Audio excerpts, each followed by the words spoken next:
جی، اگر نماز کے دوران کسی وجہ سے بھی وضو اگر نہیں رہتا تو آپ کو چاہیے کہ نماز کے دوران آپ سائڈ پہ ہو جائیں، آپ بیٹھے رہیں، نماز نہ پڑھیں، کیونکہ بغیر وضو کے نماز پڑھنا جو ہے وہ زیادہ گناہ ہے، کفر میں آ سکتا ہے۔ اگر کوئی شخص امام کے پیچھے نماز باجماعت پڑھ رہا ہو اور حالت رکوع کے وقت پیشاب کے چند قطرے نکل جائیں تو ایسی حالت میں وہ شخص کیا کرے؟ اگر وہ اسی حالت میں نماز پڑھتا ہے تو اس کا کفارہ کیا ہوگا؟ سنا ہے بے وضو نماز پڑھنے سے انسان اسلام سے خارج ہو جاتا ہے۔ کتاب و سنت کی روشنی میں رہنمائی فرما دیں۔ جی، اگر نماز کے دوران آپ کا کسی وجہ سے بھی وضو اگر نہیں رہتا، ٹوٹ جاتا ہے، تو بہتر تو یہ ہے کہ آپ بے شک بعد جماعت نماز ہو یا اکیلے پڑھ رہے ہیں اور بعد جماعت پڑھ رہے ہیں ایسے آپ نے پوچھا ہے، تو آپ کو چاہیے کہ نماز کے دوران آپ سائڈ پہ ہو جائیں یا پیچھے آ سکتے ہیں، اور اگر دوبارہ وضو کریں اور پھر پیچھے امام کے پیچھے نماز پڑھنا شروع کر دیں جو باقی بچی ہے۔ اور اگر ایسا ممکن نہیں ہے کہ روم میں سے نکلنا مشکل ہے کہ پیچھے بہت لوگ ہیں اور آپ کا نکلنا پاسبل نہیں ہے، تو پھر آپ کو چاہیے کہ آپ بیٹھے رہیں، نماز نہ پڑھیں، کیونکہ بغیر وضو کے نماز پڑھنا جو ہے وہ زیادہ گناہ ہے، کفر میں آ سکتا ہے۔ تو ایسا نہیں ہے کہ آپ اسلام سے خارج ہو جاتے ہیں، یہ کچھ وہ ہے، لیکن یہ ہے کہ نماز کی بہت بے حرمتی ہے، نماز بہت زیادہ عزت کے لائق ہے، اور بہت زیادہ حدیث میں اس کے اوپر ہے کہ نماز کا احترام کرنا کتنا لازم ہے ہر مسلمان پر۔ تو اوبیسلی اور وضو ریکوائرمنٹ ہے نماز کی، تو بغیر وضو کے نماز نہیں پڑھے تو بہتر ہے وضو کر کے ہی نماز پڑھے، تو آپ جو ہے بالکل اس ٹائم پہ نماز توڑے اور اپنا وضو دوبارہ کر کے پھر شامل ہو۔ اگر کوئی غیر مسلم نیک کام کرے اور دوسروں کی مدد اور بھلائی کرے تو کیا وہ جنت میں جا سکتا ہے؟ اگر وہ جنت میں نہیں جا سکتا تو اس کے نیک کام اور بھلائی کرنا کیسا؟ اگر کوئی غیر مسلم نیک کام کرتا ہے تو کیا وہ جنت میں جا سکتا ہے؟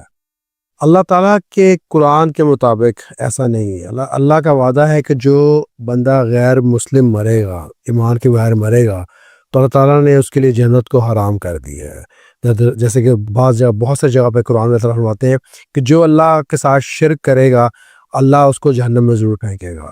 ایک اور حدیث میں دیکھیں آپ، تو حدیث میں آتا ہے کہ آپ نبی کریم صلی اللہ علیہ وسلم فرمانا کہ جس کے پاس ذرہ برابر بھی ایمان ہوگا، یعنی کہ جس کے دل میں ذرہ برابر بھی ایمان ہوگا وہ ضرور جنت میں جائے گا۔ حدیث میں ایسا ہے کہ فرماتے ہیں، آپ نبی کریم صلی اللہ علیہ وسلم فرماتے ہیں کہ جنت والے جنت میں چلے جائیں گے، جہنم والے جہنم میں چلے جائیں گے، اور اس کے بعد اللہ تعالیٰ اعلان کریں گے کہ جس کے دل میں ذرہ برابر بھی ایمان ہے اسے جہنم سے نکال کے جنت میں ڈال دو۔ یعنی کہ ایمان والے جنت میں جائیں گے اور بے ایمان جو مسلمان نہیں ہے وہ جنت میں نہیں جائیں گے۔ تو رہی بات جو غیر مسلم بہت نیک کام کرتے ہیں، ان کے لیے کیا ہے؟ ان کے لیے آخرت میں تو کچھ نہیں ہے، لیکن اللہ تعالیٰ نے دنیا میں ہی ان کو بہت کچھ دے رکھا ہوگا۔ ہم دیکھتے ہیں کہ ابھی بھی غیر مسلم بہت امیر ہیں، ملینئر بلینئر ہیں۔ آپ دنیا کے امیر ترین لوگ دیکھیں تو میجورٹی انہی کی ہے جو کہ غیر مسلم ہیں، اور وہ ملینز اور بلینئرز ہیں۔ تو اللہ تعالیٰ نے ان کو دنیا میں بہت کچھ دے رکھا ہے، لیکن آخرت میں ان کے لیے کچھ نہیں ہے۔ اور اگر آپ دیکھیں اگر دیکھیں کہ غیر مسلم کوئی نیک کام کرے گا تو غیر مسلم سب سے زیادہ نیک کام کس نے کیا ہوگا؟ ہمیں مثال یاد آ رہی ہے کہ سب سے زیادہ نیک کام کون کر سکتا ہے؟ آپ نبی کریم صلی اللہ علیہ وسلم کی جس نے مدد کی ہے اور بہت زیادہ مدد کی ہے، اس سے زیادہ نیک کام تو کوئی نہیں کر سکتا۔ تو ابو طالب جو آپ کے چچا تھے، انہوں نے بہت زیادہ مدد کی آپ نبی کریم صلی اللہ علیہ وسلم کی، اور انہوں نے اسلام قبول نہیں کیا مرتے وقت۔ تو آپ سے پوچھا گیا کہ وہ کس حال میں ہے، تو آپ نبی کریم صلی اللہ علیہ وسلم نے فرمایا کہ ان کو وہ دوزخ میں ہیں، ان پر عذاب کم ہے، لیکن ان کو آگ کے جوتے پہنائے گئے ہیں، اور ان آگ کے جوتوں کی وجہ سے ان کا دماغ کھولتا ہے گرمی سے، لیکن وہ بھی جہنم میں ہے۔ تو ان سے زیادہ نیک کام تو کوئی کر سکتا ہی نہیں ہے، کیونکہ اور کوئی نبی آنے والا نہیں ہے جو مدد کرے۔